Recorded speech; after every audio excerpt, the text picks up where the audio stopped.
உன்கிட்ட ஏதோ ஒரு தேவை இருக்கப்போ உன்னை ரொம்ப கேர் பண்ணியிருப்பாங்க.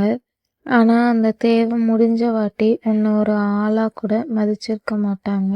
எந்த ஒரு தேவையும் எதிர்பார்ப்பும் இல்லாம நீ பேசுறது புலம்புறது எல்லாத்தையும் கேட்டுக்கிட்டு உனக்காக ஒருத்தங்க இருப்பாங்க. அவங்க உங்க ஃப்ரெண்டா இருக்கலாம், லைஃப் பார்ட்னரா இருக்கலாம், லவ்வரா இருக்கலாம், யாரா வேணாலும் இருக்கலாம்.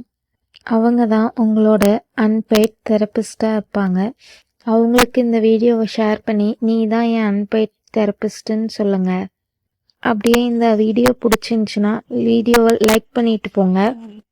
சேனலை ஃபாலோ பண்ணிக்கோங்க. பாய். நெக்ஸ்ட் இதே மாதிரி இன்னொரு வீடியோவில் பார்க்கலாம். என்னாலும் நீ தாண்டி என்னோட ராசாத்தி, பொன்னாட்டம் நெஞ்சோடு வச்சேனே காப்பாத்தி. எங்கே நான் போனா என்ன எண்ணம் யாவும் இங்கேதான், உன் பேர மெட்டு கட்டி உள்ளம் பாடும் அங்கேதான். என் ஆசை காத்தோடு போகாது, என்னாலும் என் வாக்கு பொய்க்காது. நான் ஏறிக்க